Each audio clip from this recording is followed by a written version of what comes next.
I want this chance to show you that your garden karate is so much nonsense, and that's quite easy to do. I know Kung Fu. Show me.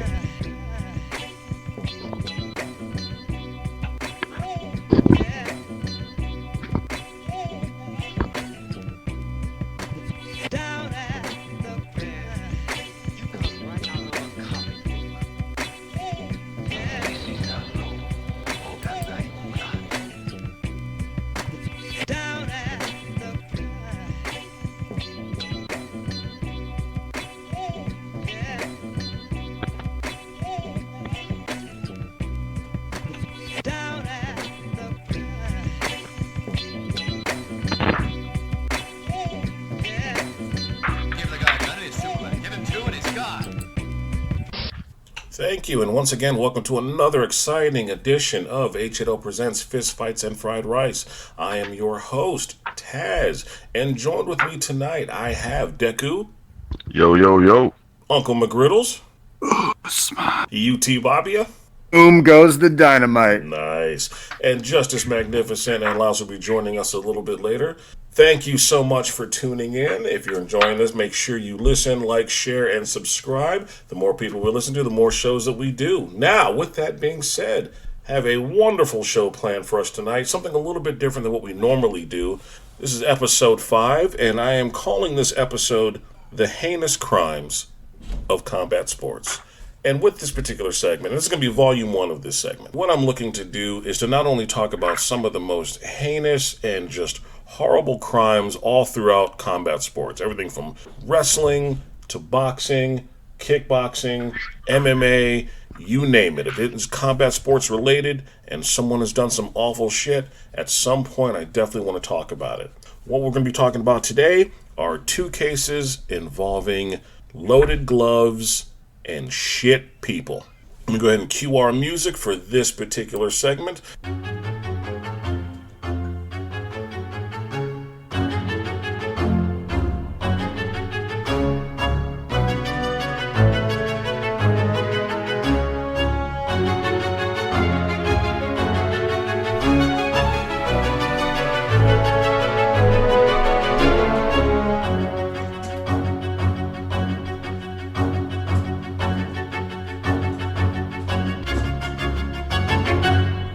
We are back.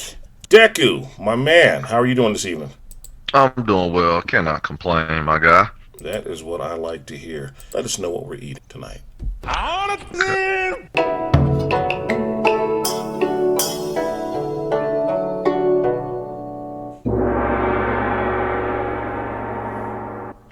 God, I can never get tired of that theme music.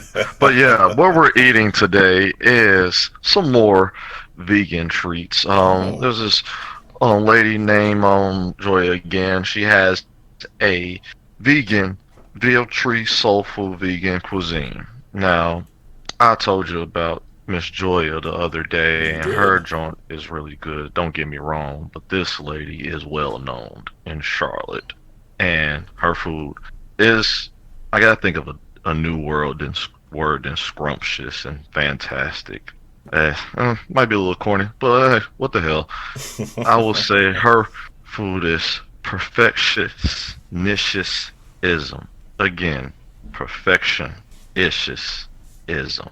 That's what's now, up. If you're trying to wonder how to spell that word, I don't know how to spell it, but I will be back to you the next episode of how to spell that word. But her food is delicious. She's known. She's been in the game for years, probably well before I was even born, and man, her food's delicious. And you can follow her on IG. Her name is, again, Viltry Soul Food Vegan Cuisine. Again, Viltry Soul Food Vegan Cuisine. Good man. Again, perfectionism. I appreciate that, and I am looking forward to listening to you explain on how to spell that. Gotcha. The year is 1983.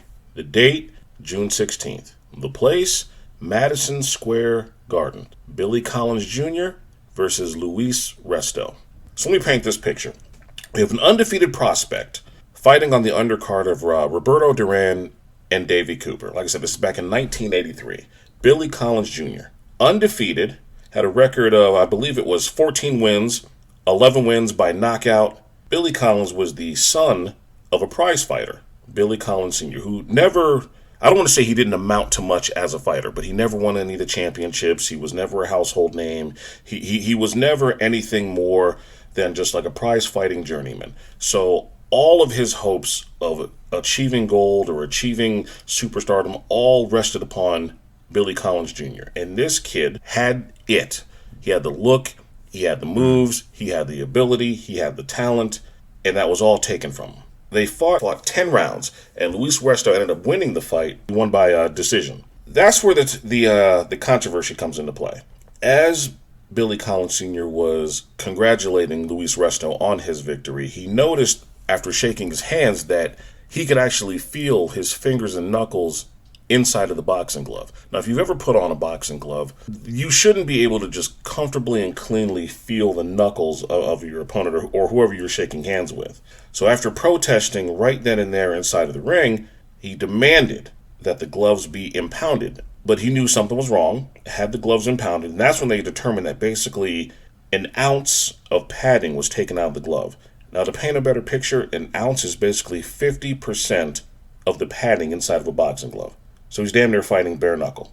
So by doing this, it made Resto's punches harder and far more damaging. Now, Luis Pesto has gone on record numerous times basically stating that, he had no idea what happened to the gloves, he didn't have anything to do with it, and we should potentially just look at his coach. His coach was one Panama Lewis. The name may not sound familiar. Back in the 80s, he was considered one of the best trainers of that era, compared to the likes of Emanuel Stewart, but he was shrouded in controversy, and primarily because of one of his fighters by the name of Aaron Pryor. Now, if that name doesn't sound familiar to you, look up Aaron Pryor and Alex Arguello, 1982, a year before the Billy Collins fight. And it was during that fight, within the 14th round, one of the HBO cameramen basically caught Panama Lewis telling one of his corner to hand him a water bottle. Not just any water bottle, but a bottle that was duct taped up so you couldn't see the contents of it. But it was the quote that he said that'll live in infamy. He tells his corner, hand me a water bottle. Not that bottle, but the one that I mixed. Now, if you know anything about water and water bottles, you don't mix water. That's just not a thing. You don't mix water. Billy Collins, Luis Resto, they have this 10-round war, and Billy Collins' face is worse for wear. It honestly looks like someone had just taken a stick and just beat him mercilessly. After the fight was over, come to find out, Billy Collins ended up suffering a detached iris, basically symbolizing that his boxing career was over. If he continued to fight, he risks going blind. By him not being able to fight, now he can't support himself and his family. Billy Collins starts suffering from depression, and allegedly, I want to make sure I put this out there, allegedly committed suicide by driving his car into a ravine. Luis Resto was sentenced to 1 to 3 years, and he served 2.5 of that. Panama Lewis was sentenced to 3 to 6 years, and he also served 2.5. At the end of those 2.5 years, they both got out of prison. If you guys get a chance, and not just you guys on the podcast, but anybody listening, there's a documentary on YouTube called Assault in the Ring, and it basically talks about this exact topic that we're talking about right now. The Billy Collins and Luis Resto. It's like an hour and 40-some-odd minutes long, and they go deep into the rabbit hole in regards to the tampered gloves and the mixed water. In 2009, Luis Resto finally came clean with what was going on. He finally admitted that Panama Lewis not only tampered with the gloves by pulling out the padding, while him and one of the other cornermen, Lee Black, went into the bathroom. They pulled out 50% of the padding, and he was aware of it, and he knew this. Not only did he come forward and say that Panama Lewis took the padding out of the gloves, but he also confided in the fact that he had also taken the mixed water or the mixed substance. And what that was, come to find out, was he was taking the pills that you could take to treat asthma. He was crushing them up, putting them in water, mixing it up, and as fighters would get tired in the later rounds, you would take that, and what it would do is it would inflare your lungs so that way you could have a higher and deeper breathing capacity, so you wouldn't get tired as much. Pretty much like what EPO is for fighters in MMA. And not just MMA, EPO was found with all types of sports, so let me just go ahead and clear that up too.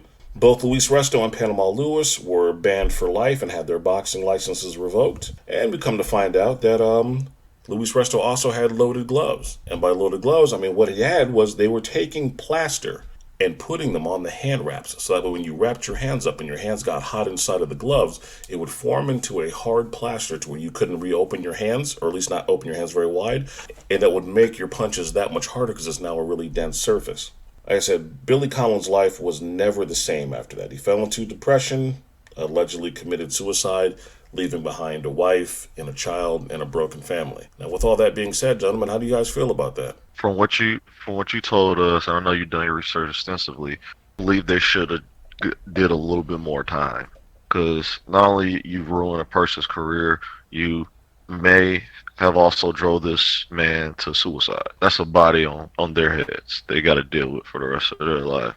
And I just don't personally. I just don't like cheaters. I believe they should have got the book thrown at them. What I can't understand is, like, dude, if you're at that level of boxing, you're fighting on this card, how are you so doubtful of yourself that you're like, I have to, like, load my gloves and do all this crazy shit? It just seems so weird to me. It's like, dude, you're already there. I just don't get it. Luis Resto was a journeyman at best. He was a guy with a mediocre record, some menial wins here and there, but primarily known for just going out there and brawling. Yeah, he won some, he lost some, but he was mediocre at best. Billy Collins, contracted under Top Rank Boxing, was the next big thing. He was an up-and-coming prospect. The easiest way that I could compare that is he would have been the upstart Conor McGregor of that era. He was a kid that came in and had it all. The kid had an uppercut. He was the Irishman. Yes, he was the Irish bomb. Like, he would hit you with this uppercut and end your fucking life. He was the next big thing. So the belief was that Panama Lewis placed a high bet on Luis Resto. A bet that made no sense to any of the booker or any of the bookies. So clearly he must have known something that no one else knew. Well, clearly what he knew was he was going to take padding out of the glove, put plaster on the fucking hand wraps, and basically give this dude EPO in a bottle so that way he never gasses out. He never gets tired. If you watch that fight, a crime is taking place. Billy Collins is hitting this dude with everything he's got, and he's just a tank. The guy's not getting tired. He's not getting winded. Billy might hit him with like a 4 or 5 piece. Resto hits him once, and all of a sudden he's just like in the corner or hanging off the ropes. Watching the fight is absolutely painful. It's fucking deplorable. And honestly, I'm just shocked that they got a small little slap on the wrist. I mean, for fuck's sake, people go to prison longer for selling fucking weed than almost committing murder in the ring. At that time, yeah. Like, that is absolutely amazing to me to know that you could rig a fight, almost kill somebody by taking padding out of their gloves, and only get 2.5 years, boxing license revoked, and banned from the sport. Panama Lewis, which actually shocked me to find out, is still a coach today. He's actually in Fort Lauderdale, Florida, and he coaches fighters. Resto, I think it's a corner man. Yeah, he coached fucking Zab Zuda for his fight with Miguel Cotto. That is absolutely astounding to me that anybody, pro or AMI or anything, would even remotely want anything to do with this guy. What he did was absolutely deplorable and is fucking disgusting. And this cat is still out there making a living, getting paid a good deal of money to coach and train the next generation of fighters. Sir, tell me, in your career, Ty, you've never told your fighters to load up their gloves? Oh, absolutely. You load it up with the tears and excuses of everyone that you've beaten before you. Yeah, he's right. Yeah. Deku can tell you. I have literally told him that. You take anything and everything that has ever hurt you, made you feel down, made you feel weak, made you feel upset, made you feel sad. You bottle that shit up in your fist and you smear it on the face of your opponent inside that ring or inside of that cage. But not in my wildest dreams could I imagine taking a fighter's gloves, walking into the bathroom, pulling out the fucking padding, dipping wrapping your hands in fucking plaster, and giving you some tainted water, and then hold our hands up in victory when we win. So did he actually, when he wrapped his hands in plaster, because one of the things that the court case that I reviewed isn't clear on is they never mentioned the plaster and the wraps. they mentioned that the commission guy signed the wraps, but they never say the plaster. Did the plaster come out years later, or was that known? The plaster came out years later by Resto. Resto was actually talking to, I want to say he was talking to one of the police officers, which is another sick part of the story. This dude's confession somehow got lost in the shuffle and was no longer admissible in court. But basically, someone found the transcript of what he had told the police officer. Billy Collins could have died that night in the ring. And I just find it completely unforgivable that this man is just even remotely allowed to be around fighters, be around gyms, still making a living by coaching. Now, again, I'm not saying that nobody has a right to make a living. I'm not saying that at all. I just don't think you should be anywhere around anyone whose life you can affect. No, I agree, man. I watched the HBO documentary. It's called Assault in the Ring on this incident. The most interesting thing about it is in the beginning of it, Resto's family still believes him. He says he doesn't know that his gloves were tampered with. And it's like, dude, give me a fucking break, bro. Like, I haven't trained that much, but I know if my gloves had all their padding gone, I would know like very quickly. But like that was like the most heart-wrenching thing is when he finally admits, like decades later, to his family, but his family doesn't know. It's just crazy to me that he would fucking keep that lie up for so long when it's such an obvious lie. Like, obviously you knew, dude. I feel like not owning up to it hurt him more than actually just fucking admitting it. Because, I mean, his defense is like, okay, he's got his trainers, whatever. They kind of corralled him into it, whatever. If that's true or not, doesn't matter. But the fact is, you just fucking denied it for fucking 20 years. Not only did you deny it, you blamed the other guy, Panama Lewis. And it's like, dude, obviously you're fucking in on it. Clearly. And it's like, dude, if you had just came clean and like said, you know, I fucked up horribly, blah, blah, blah. And it might be more forgivable, but like, dude, you went decades and said, no, I didn't do shit. As the coach's involvement, the corner's involvements, the fighter's involvement, at some point, when you are competing, there is always someone to check your wraps and to check your gloves to make sure everything is on the up and up. I'm just finding it hard to believe. Top Rank Boxing, Madison Square Garden. I don't give a shit if it is the 80s. I don't care if everyone's fucking deuced up on fucking coke. It doesn't matter.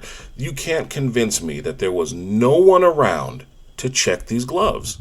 Dude, wait till you hear what I gotta tell you. Like, it blows my mind. Because in most instances, you can't even get out of the fucking locker room without somebody putting that X on your wraps, putting that X on the inside, or not inside of the glove, but the X on the tape on the outside of the gloves that says, in fact, you know what, I have checked these gloves top to bottom, everything's copacetic, we can do this. I'm just finding it hard to believe that there were no officials that were fired, no referees that were fired, no one got thrown under the fucking bus, but I'm just finding it hard to believe that Panama Lewis and his corner were so slick that they could plaster up the wraps, get the fucking, hand wraps on, get the gloves, pull the padding out, lace up the gloves, send you out to the ring, and no one checks any of that. That is absolutely mind-blowing to me. You won't even believe I have to tell you, bro. Anything else you guys wanted to chime in regards to the case of Billy Collins and Luis Resto? Just as far as like penalties, like the legal penalties for something like that, it's one thing to cheat at sports, right? Like if you're playing baseball, you want to juice up because you want to hit 19 more home runs in a season, or you are trying to throw a 106 mile an hour fastball. Okay, that's if you want to cheat, well, cheat, and then you'll pay the consequences if you get caught. The problem is that we're not talking about regular sports; we're talking about combat sports, right? And the goal of combat sports is to do damage to your opponent. And when that's the goal, and that's what's on the line, cheating in any fashion becomes a danger to another person's life. And that is something that is just, it's not just cheating, it's assault. I don't think you should get another shot. You know, I think it's one strike and you're out. It should be something of that nature. And then legally, it should be treated as though it happened on the street. If you step out of the rules under which the fight was sanctioned, you're no longer in a sanctioned fight. Like that should be considered assault. And every punch he threw with an unpadded glove should be considered a strike and an assault on someone. Dude, I couldn't agree more. So yeah, I agree wholeheartedly in that, they did not get a punishment fitting of the crime. No, let me put this out there. I've never done 2.5 years in prison, so I don't know how. I was just about to say they did do a couple of years in prison. I'll just put that out there. I don't know. I've never been to prison. I don't know what 2.5 years on the inside is like. I don't know if they were getting their cheeks busted every day, in the yard. I don't know. Panama Lewis is still making money in Fort Lauderdale. It's almost as if nothing has changed.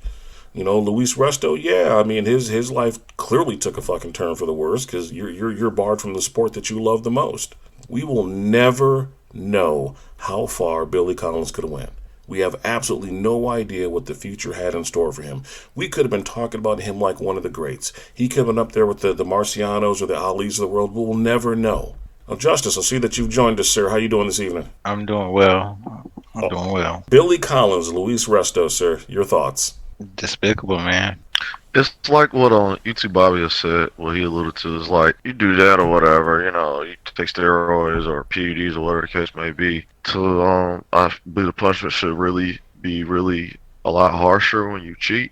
Well, if you don't mind me interrupting, if you don't mind me interrupting, but see, we don't know that for sure if they're not hurting anybody, because we don't know what the effects are to the people that you've wronged. Like in this instance, it wasn't just a loss for Billy Collins. It wasn't just like, okay, here's a blemish on my perfect record. This dude's life was ruined. Yeah. A detached iris. Yeah. Some doctor or doctors basically telling you, hey, it's over for you. Like it's done. You might as well just go ahead and hang it up. If you fight again, you risk going blind. Imagine what that would do to you psychologically. All right, now we're going to take a really quick short break. We'll be right back.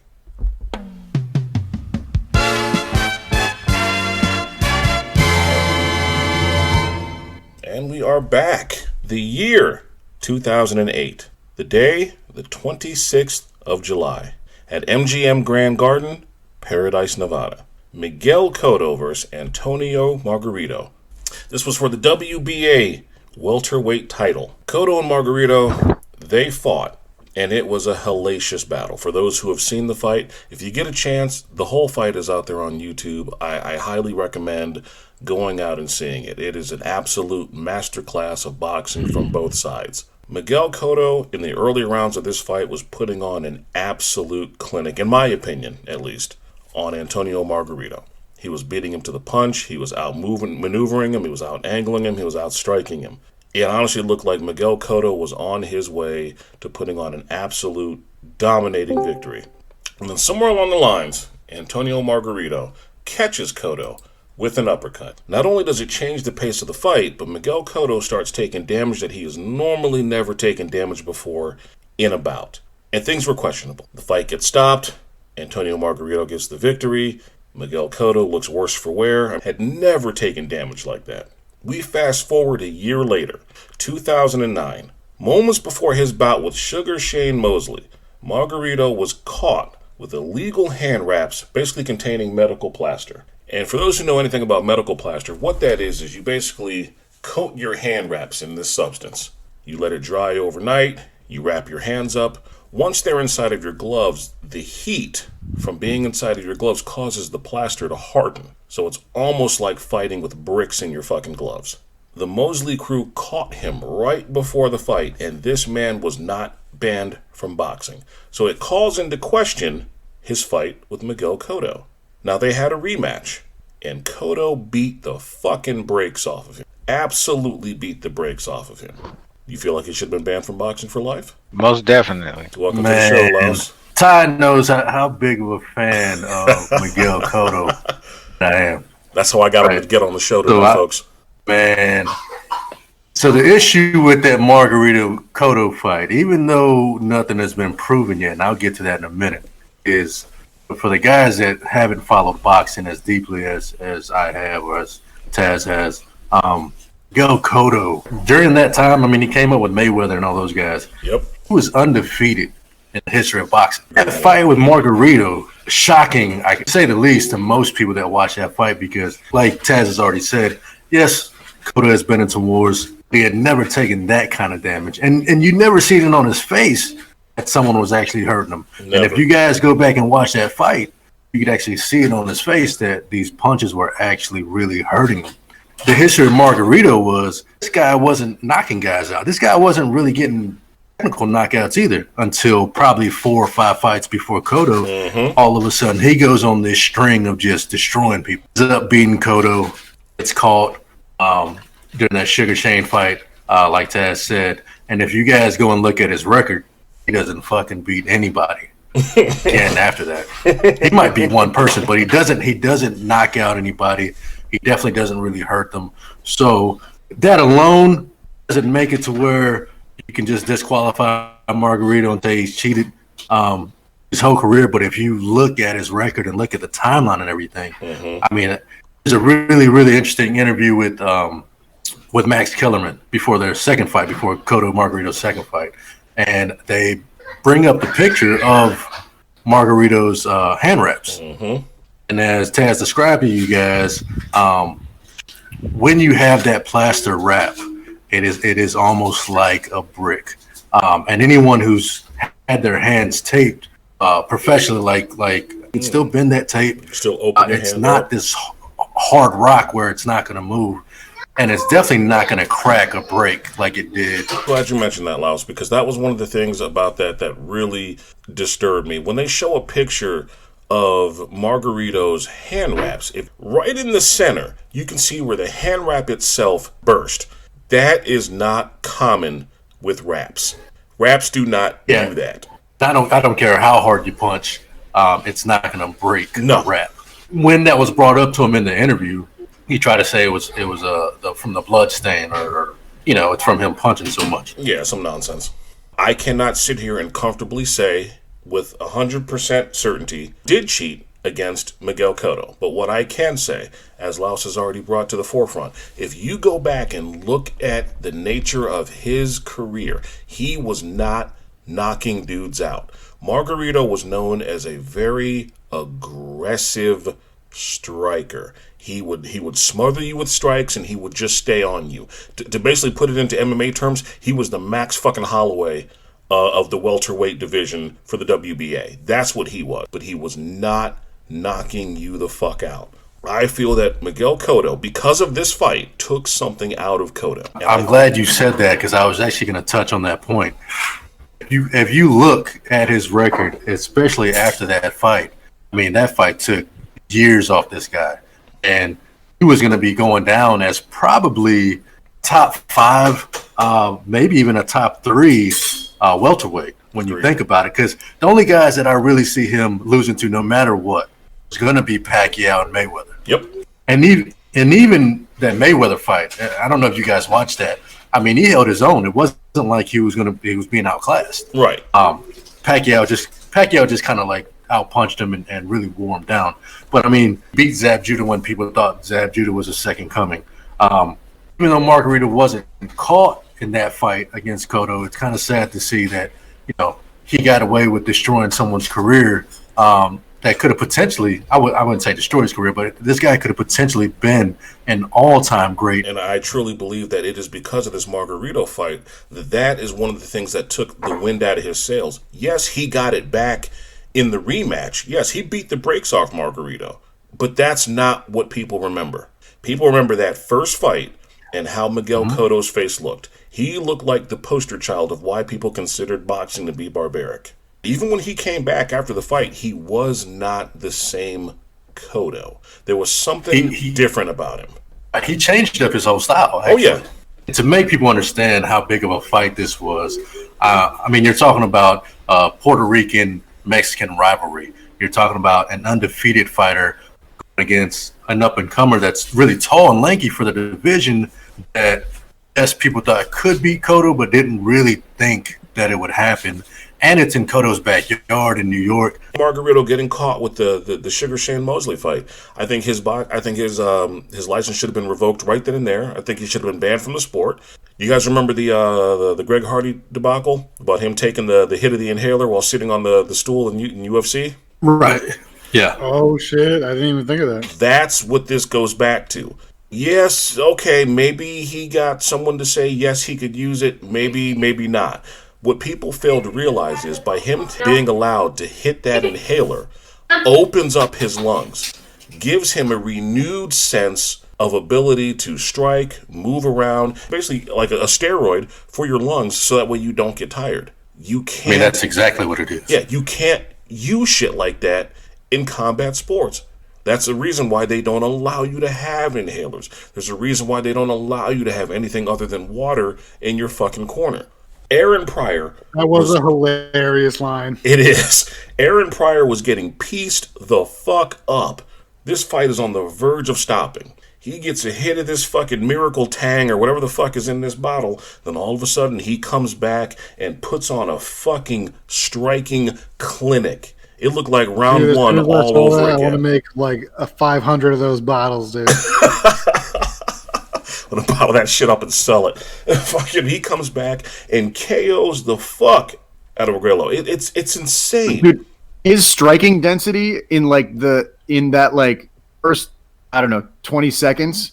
I mean, he threw so many shots. It looked like someone coming out for a first round knockout and no other plan. Yeah. Like, that's what it looked like. He threw so many shots that were so hard. Big thing everyone thought until the guy finally confessed to what it was. Everyone thought it was like coke or something. You know, that it was some kind of either speed or coke or something. Because I mean, he just teed off on him. Do you remember what the substance was? It was albuterol. He said he went to the pharmacy, but he basically crushed up albuterol, did into the water bottle. You basically become Lance Armstrong. I think you can actually make the case that albuterol, in that situation, albuterol is actually more powerful. It just has a shorter half-life. I think cocaine would actually have been more acceptable than these guys taking this other shit. That's a good point. I didn't think about that. As far as with Resto, that motherfucker came out later on and admitted to everything. Yeah. Fuck that dude. Any other closing statements you guys wanted to add before we go on to our next segment? Yeah, anybody who I've ever lost to, they also cheated. But Miguel Cotto, yeah, he should have went down as, we talk about Mayweather, we talk about Pacquiao. He should have been up there. All right, well, gentlemen, I thank you for your input on those two scenarios that we have here. We're going to take a short break.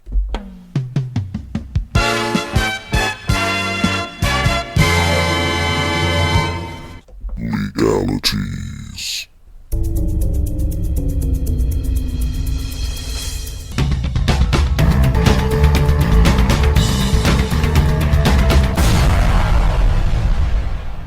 Legalities. So, for the first segment of legalities, we're going to talk about. I disagree. I mean, I agree that they hurt him and they should be criminally prosecuted. I completely disagree that they caused him to commit suicide. I can't tell if you're fucking with me right now. Are you serious? I am dead ass serious as the a grown undefeated man, the undefeated prospect that had the world in the palm of his hand and everything to look forward to.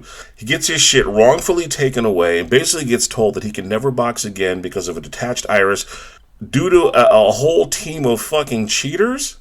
And you don't find them partially responsible, or at least somewhat responsible, for him taking his own life due to depression? I mean, in a legal sense, absolutely not. Wow. In like a moral sense, yes. Okay. But That's when we're fair. talking legally, there's no ground to stand on there. McGriddles, I think in about another 5 years, we're going to learn that the amount of damage that could have been taken by taking a bunch of essentially bare knuckle strikes to the face for an entire, how many rounds did it go? 10. The amount of brain damage that would occur may be maybe enough to significantly alter hormone secretion and neurological function, as we already know that there's extremely strong causal links between drops in things like testosterone and various other hormones. And then all the CTE and then shit the cascade of consequences due to that, including depression. That's a really good point. I also don't know if it was proven that he actually committed suicide. I know that's a theory, but was that actually the conclusion of that? It was alleged. Basically, what it came down to is it came down to something that his father had said. He said that Billy Collins had been fucking drinking, and he had fallen into his depression because of the fight and the fact that he wasn't going to be able to fight again. I see where McGriddles is coming from in terms of a legal standpoint. The Collins family wouldn't have a leg to stand on in terms of going to court and being like, well, Panama Lewis and Luis Resto killed my son. Like, I completely understand people are saying on like a moral, like, is this guy a shitty person? Did he totally fuck with this guy's life? But you should fire your lawyer immediately if he's trying to say that he was the cause of a man's death. It's like, dude, he's been drinking. Like if I was cross-examining them, I'd be like, oh, when did you start drinking? You never drank before that fight. You never had a problem with your wife before that fight. What happened after that fight? What'd you do for yourself? Did you do this? Did you do that? Blah, blah, blah, blah. Like there's such a crazy system branch off of him getting fucking beat up by the illegal gloves versus killing himself. Like I have complete sympathy for him. I'm sure it totally derailed his life, but it not even fucking like, dude, any lawyer who's that would be like if I like imagine if one of McGriddles' famous Hadokens took out Deku, dude. Like Deku can never compete again. And then 2 years later, like Deku is like drunk and drives off a road, and they try to say McGriddles did it. Like, dude, legally, it's like fucking on Neptune compared to like reality. There's no way. But you do agree, at least morally, though, right? Yeah, dude, he fucking ruined the guy's life. Honestly, that's the hardest thing to deal with as an attorney, which when I was reading this stuff, I was getting all fired up for litigation. Then after I saw how shitty this turned out, I was like, I don't miss that so much. It's like the Grand Canyon of cross-examination to say that but his shit happened like that. I am a special education attorney. I exclusively cross-examine neuropsychologists, and I'm telling you, it is insanely hard to talk about proving what we're trying to prove. It is insanely hard. Like, I completely understand the moral arguments. I don't disagree that I'm sure he seriously damaged his brain. Right. But I've literally done cases with like neuropsych experts where like a kid has brain damage and I'm trying to get him like a fucking school program. And like, I know about cross-examining people about brain injuries, and it is incredibly hard to prove something like that. But I don't disagree with like the core of what you're saying. I'm just saying like the nitty-gritty is like so fucking hard in law. The year is 1990. It is September.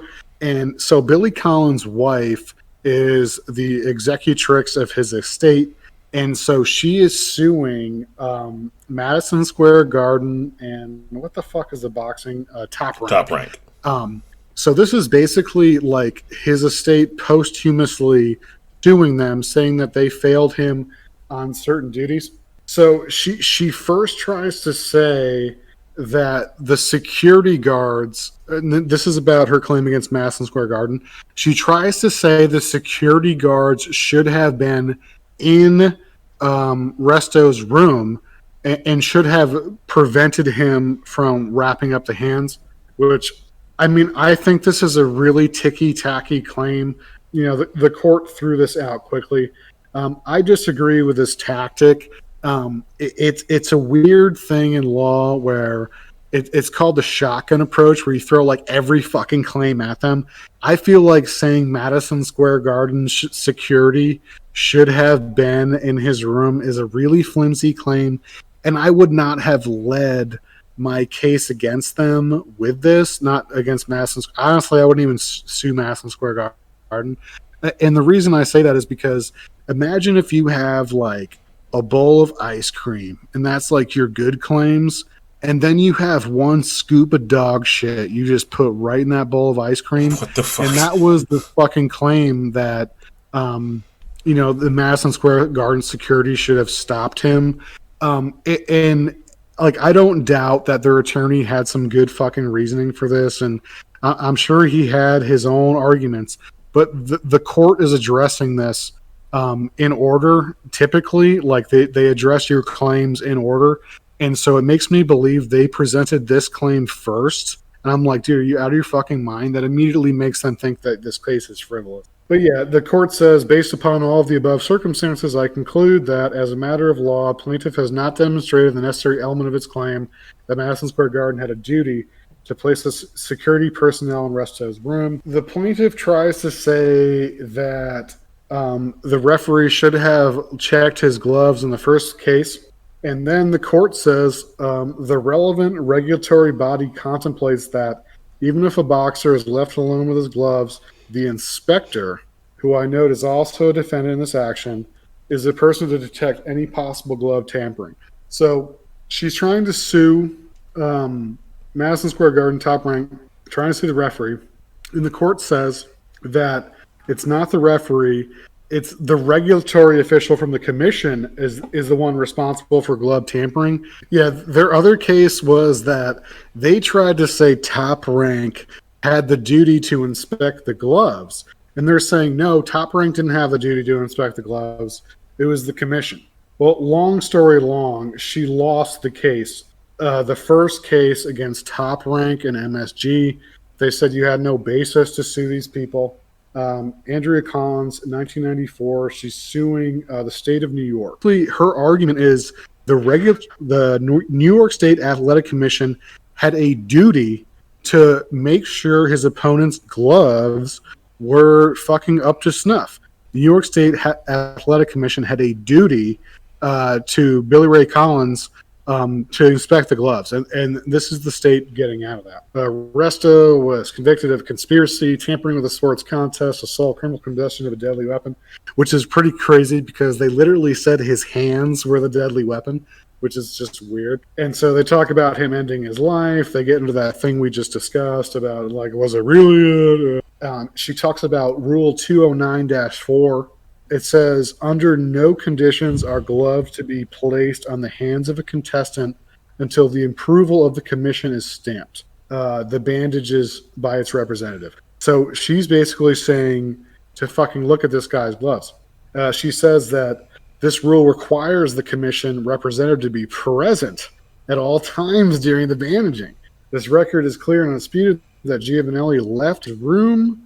So the record in the court case is clear that this guy, Giovanelli, bandaged his hands, Resto's hands, and then left the room for an indeterminable period of time. And they're saying, no, he only had to bandage his hands, then he could walk away for basically however long he wanted and come back, see the gloves on, and it's fine. And then they go into they even say a thorough examination of his gloves might have prevented the tragedy underlying this claim. The exterior of the gloves precluded the squeezing the gloves with no caution taken against removal of the padding of the glove. The court urges the commission to take action to rectify this situation. So they're basically playing like, you know, how could things happen here? They even say, given the scandalous history of modern-day boxing in the state and elsewhere, it is astounding with all the rules concerning licensing, bonding fees, ticket sales, taping of hands, blah, blah, blah, that this didn't happen. And in my opinion, they're just fucking whitewashing, saying this, oh, yeah, it's so bad. You guys should change the rules, which I agree. It could have been more precise, but the way they're reading this is the commission wraps her hands, goes away for an indeterminate period of time. They pretty much weasel out of this by saying, dude, would a reasonable person adjust those gloves and not notice anything wrong with them? But there's all kinds of arguments to be made, but the long story long of it, and they just basically told this woman she shit out of luck. Well, McGriddles, I appreciate you taking the time to give us our section of legalities. We're going to take a 2-second break, and when we come back, UTBABYA is going to be oh so kind enough to provide us with the synopsis of our wonderful craptacular karate flick review of the day, Don the Dragon Wilson's 1991 film, Bloodfist 3, Forced to Fight.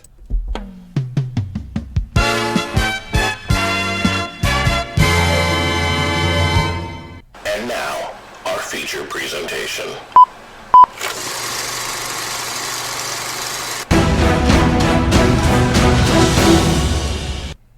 Don the Dragon Wilson.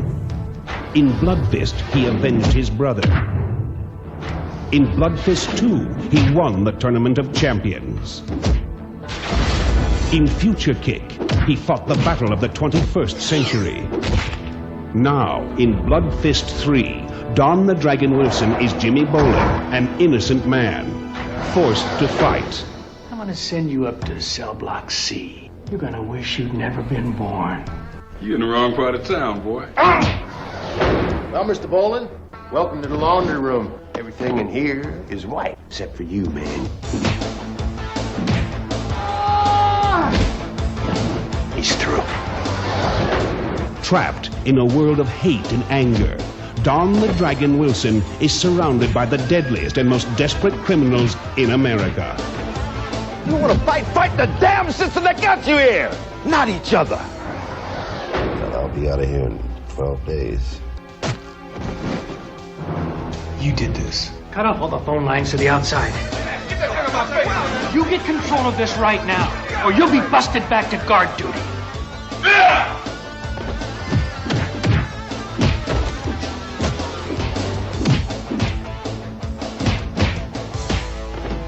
Don the Dragon Wilson. Richard Roundtree in On! Ready to go? You won't ever get out. I don't want to get out. Bloodfist 3. Forced to fight. Oh my God. Yeah, listening to that was it was interesting because that voiceover pretty much gave you the entire plot of the movie. So this movie was how do I say this? This is the worst movie I was able to watch the entire way through ever. It opened, I mean, there's nothing like, I don't think you can stoke a narrative any better than by your opening scene being a prison gang rape. It's certainly not a family-friendly movie.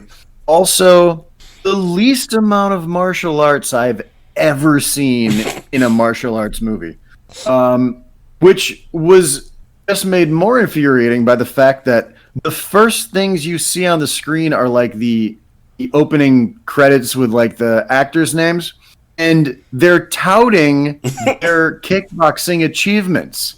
The first words I read on the screen are, you know, Don the Dragon's kickboxing accolades, and then you know, a few others in the cast, and then I see no kickboxing in an hour and 40 minutes, and that's a problem.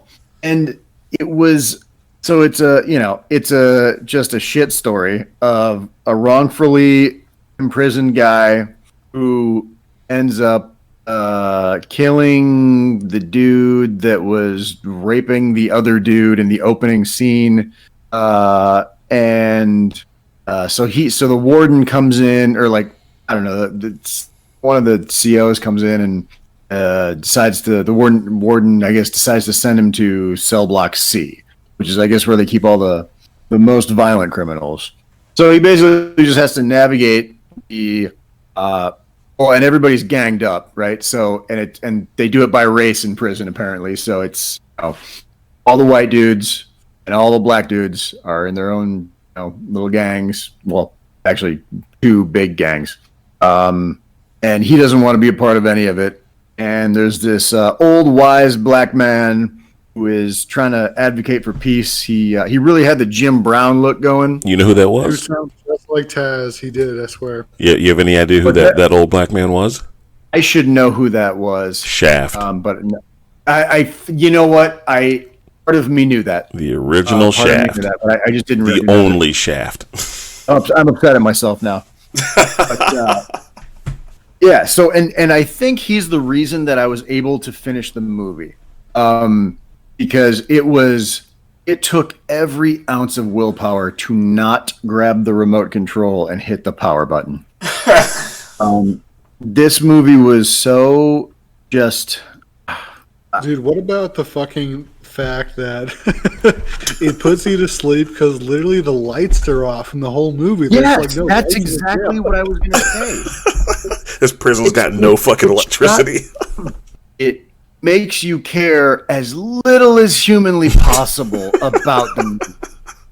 I'm not showing you anything via the worst lighting crew I've ever seen. Also, there was zero actual action, with the exception of maybe the last fight scene, where you see, like, I don't know, 3 strikes that look somewhat like a trained person is throwing them. The worst attempt at a prison movie I think I've ever seen. So, yeah, this movie is so badly done. And the other thing is, so like in almost every movie, you have only friend at first is a child molester, dude, who looks out for him and saves his life like once or twice, times. but like what they were thinking. I couldn't get over that the whole I couldn't get over that the whole neo-Nazi Aryan nation in this prison was only like 5 people deep. My power mercifully went out when I was in the middle of watching this. I swear to God, otherwise I would have fucking finished it. But right before it went out, I think the guy you're talking about, the child molester, he was like looking at some girl in the visitation. Yeah. And I couldn't figure out, like, is that his daughter? And then like the power went out. I was like, no. No, that was a straight up fucking child molester that they got walking around in general fucking population and no one has murdered him. All they do is bully him and pick on him. And then when they murder him, it's because he gave a heads up to the new guy who was gonna get jacked. I didn't. That's the other thing. Like these fight scenes. Are you familiar with Don the Dragon Wilson at all? So I just know his name. At one time, and actually, some would still argue, he was hailed as one of the greatest kickboxers to ever grace the sport. I did look at his record. It was cool. The dude's record was insane. And see, that's what makes me very confused, because watching this movie, I would think he's never trained a day in his life. Is this just like speaking to the fact that when he was kickboxing, it was I mean, where was he kickboxing? It was the U.S.? It was in the United States, and it was at the height of the shiny pants era. Okay. He did beat one famous or not so famous, well, like not so like Mike Winklejohn from Jackson Wink. Oh, he beat Winklejohn. He beat Winklejohn. Yeah. I think he beat the one boxing glove guy from UFC. Art Zimmerman. He beat him. Okay, I'm gonna have to look up some of his fights because I mean that's going to be amazing. Hook kick or lead leg side kick that gave a lot of fighters trouble. I think it was a side kick. Because I think the hook kick was what Bill Wallace. Yeah, that's Bill Wallace. Okay. That's Bill Wallace all day. Yeah, so Don the Dragon Wilson was notorious for this lead leg side kick that he would hit you from every fucking angle humanly possible. It was ridiculous. Oddly enough, that'll be familiar then, because that was my go-to. He didn't throw anything that looked like, again, like. Do you remember at least in this movie? Do you remember the scene where they're in the garden and this black dude is doing these weird kung fu poses and then does a cartwheel over a table? Yeah, the very, very ugly cartwheel. Like, literally no one taught him how to do a cartwheel. That is Peter Sugarfoot Cunningham, who was also one of the greatest kickboxers of that era. Don the Dragon Wilson, Peter Sugarfoot Cunningham, the one who did the cartwheel over the table, and the other one whose name I can't remember, but he was the one that actually had the semi-decent fight scene with Don the Dragon Wilson when he first gets to C Block. He's the white dude that hits Don the Dragon Wilson with like a fucking 80 piece in the middle of the yard, but yet somehow Don the Dragon Wilson still comes back to beat him. Yeah, this movie was just a absolute just shit fest. I felt like even if the guy was a good martial artist, the directing was just so fucking bad, dude. They couldn't showcase any of his skills at all. Oh no, dude! Like the directing, the choreography, the editing, in all of Don the Dragon Wilson, the lighting, the production, it was all in all of Don the Dragon Wilson's movies. Like his fight scenes look like that, and I don't know if it was just the safer way to go because he was still competing at the time, or if just whoever they were bringing in for these fight choreographers just didn't know shit about anything. Yeah, it was because in my opinion, I always felt like Don the Dragon Wilson got the fucking shaft. And the reason why I say this, obviously in terms of a kickboxer, I mean, he's heralded as one of the greatest kickboxers of all time. People tend to forget that he did commentary on the first UFC. People tend to forget that he did commentary for Chuck Norris's World Combat League. Don the Dragon Wilson has been around the fucking block. Yeah, man. Don the Dragon Wilson has been everywhere. Fucking everywhere. Dude, I've got to go look at that. Yeah, go back. You'll see that shit. There he is, fucking cross-eyed and everything, holding that microphone, talking about, yeah, man, back when I was fighting the fucking sidekick and yada, yada, yada. His commentary on UFC 1 is my favorite. Between him and Jim Brown, those are my favorite commentators. Because you could tell Jim Brown knows jack shit about MMA. His commentary about when they go on the ground, when he's like, yeah, just punch him in the dick. I mean, you know. I mean, that's, hey, a fight's a fight. Then you have Don the Dragon Wilson. What he needs to do is he needs to set up his range, and he should. What I used to do is I would chamber my lead leg, and I would hop on one fucking foot and follow you around the ring, finding my range, and blah blah blah blah blah. You know, these guys didn't understand. Like, okay, when you get taken to the fucking ground, that sidekick means nothing. So if you can, go back and find the UFC 1, and I want to say it was maybe like the first World Combat League episode that Don the Dragon Wilson is on. His commentary is fucking excellent. Absolutely excellent. Far better than this fucking movie. UTBABYA, if you had to rate this movie, 1 being absolute dog shit, 10 being the absolute soul-obliterating nutshot, where would you fall? Okay, if it's a 1 to 10 scale, and I'm going to give it a 2. Oh, okay. Shaft really is the one that got me through the movie. It was almost like I was in prison and he was my counselor, and he's the one who got me through it. Okay. I gotta agree with you wholeheartedly on this one. I'd have to give it a 2, and the only reason why I'm giving it a 2 is because I have respect for Don the Dragon Wilson. Dude, my favorite line for the half of it that I saw was when Don the Dragon Wilson's like holding the bars and he's talking to his black cellmate and he's like, I'm half white, half Japanese or something, and the cops always look sideways at me, and the black guy just starts laughing so hard and like covering his head. I thought that was the only like actually good moment of the movie. Justice, how'd you rate this movie, sir? Y'all are not gonna like what I'm about to say, but it doesn't matter. I gave it a 3. Brought me back to watching, Bloodfist on Showtime back in 1992, 91. Yeah, the scenes were really bad now, but back then they were, something. They were something. But I give it a 3. Don the Dragon Wilson did not stand out like UTBABYA said. Richard Roundtree, he drove the story pretty much for me. Lead Bottom is the guy that was in the whooping on Don the Dragon Wilson. Was he really? Yeah, that his name was Lead Bottom in the movie. Right. He was actually played by kickboxing legend Stan Longinus. Yeah, that was one of the guys they touted at the beginning. Deku, did you get a chance to see this wonderful film? Yes, I'm quiet for a reason. Oh man. I have a lot to say about this movie. Rating it from 1 to 10, I give it a 1.1. Reason why I'm giving it a 0.1 is because Buddy from Shaft was in, and he kind of pretty much drove the movie. There was no type of martial arts in this movie, or kickboxing for that matter. And if it was, doo-doo dog shit. He does what he does and gets to the end, and now he wants to hand over the counselor's position to the main character who needs to lead these black people in prison. Because he beat some people up on both sides. Oh yes, you should be the next counselor. Yes, they will follow you. Probably is the worst movie I have ever seen in my life. I started watching this movie at 1 o'clock, around between 1 o'clock and 1:15 p.m. earlier today. Every time I try, and then the movie is like an hour, 30, hour, 40 minutes.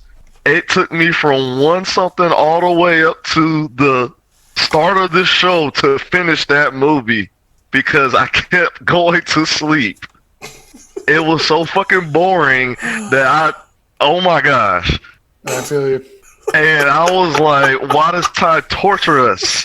Like, with this shit. This is the worst like a Mystery Science Theater thing because, like, these movies are so bad. Like, people might actually...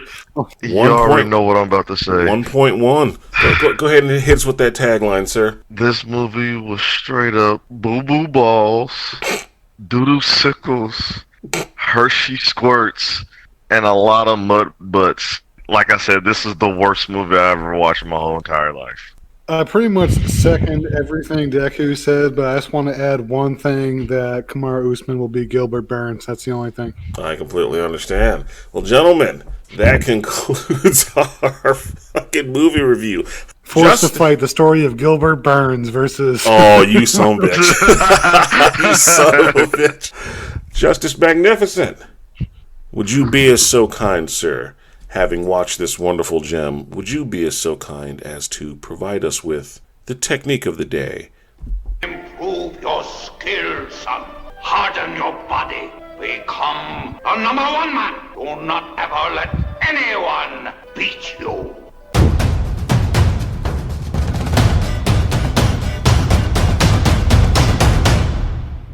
Since Don the Dragon Wilson was so spectacular with his flashy kicks and the choreography was so great that I actually picked a technique that was done by the villain Blue when they was fighting in the garden.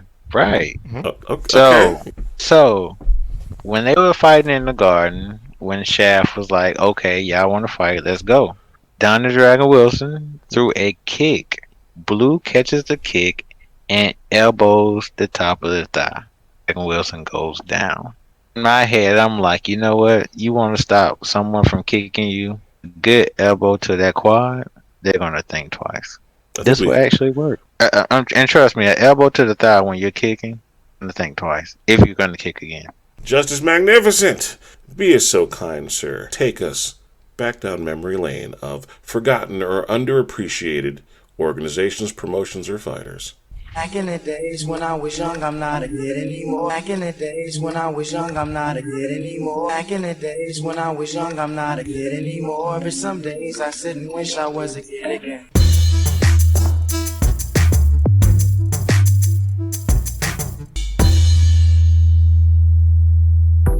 Alright, so since we have a lot of Usman fans and, you know, they like to watch fighters sniff crotches, I want to highlight this one event when there was a changing of the guard. UFC 14, headlined by Maurice Smith, great champion, versus Mark the Hammer Coleman. Great fight. At this time, Mark the Hammer Coleman, which I'm going to dispute later on, you know, is the godfather of ground and pound. But, you know, he grounded Smith for, you know, 15, no, it was like 12 minutes. About 12. Headbutt. Yeah, it was headbutts. But Smith said earlier, you know, in a couple interviews that Mark Coleman, you know, he can lay on top of people, but he didn't know how to really throw a punch. Once Smith got up, there was no more crotch sniffing he could do because he was tired. No cardio. And he proceeded to put on a kickboxing clinic. Jabs, low kicks, high kicks, escaping from the bottom again in the first overtime. Great fight. And all this was actually the highlight of the night. It overshadowed a couple of fighters. Mark Kerr, Smashing Machine, he won the tournament. And also Kevin Jackson, who won the middleweight tournament, who is a gold medalist. So if you get a chance, check out UFC 14. Mark Coleman versus Maurice Smith. This was the changing of when wrestlers thought they ruled the world and they lost. No more crotch sniffing. They still rule the world. It's called Kamaru Usman. Oh, I knew it. He could not hold that in. I mean, they still kind of do rule. I mean, you got, you know, Miocic's background's wrestling. John Jones. Miocic is the wrestling smelling background. crotches, though. But there's wrestling background. Doesn't matter. Oh, so they still kind of do rule the world. It does matter. You know, he's not saying that. He's not saying that wrestlers no longer rule the world. What he's saying is the days of just laying on people and doing nothing should have come to an end. Except Usman, for whatever reason, decided to bring it back. There was a point. Now you have to understand. After UFC 4 shows, you had guys that had all they knew they could take people down and hold them there. They were winning fights based on that. Wrestlers dominated UFC up until that point. I mean, I agree with the comparison. That's actually one of my favorite fights. Smith versus Coleman. You got me on that one, but it still doesn't prove that Usman's the welterweight champion. We're not talking about Usman. We're talking about Margarito Smith, the first striker to win the UFC heavyweight championship. He beat a wrestler when he was the big underdog. I mean, it was bound to happen, but he did. Anyway, and he did it talking shit to him while he was leg kicking him.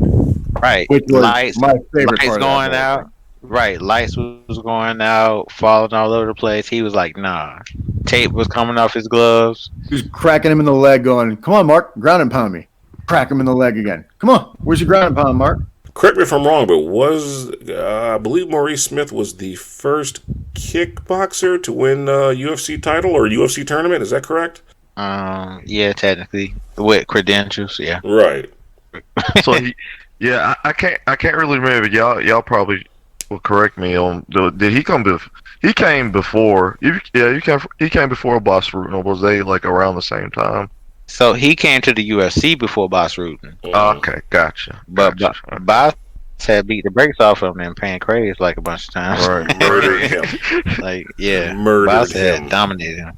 Well, gentlemen, I want to thank you guys for coming out. We appreciate you guys for taking the time out of your evenings to not only watch this craptacular karate flick, but to give your insight in regards to Volume 1 of the Heinous Crimes of Combat Sports. All forms of combat sports. Wrestling, boxing, kickboxing, Muay Thai, etc., MMA. Gentlemen, I thank you guys for coming out. Enjoy the rest of your evening.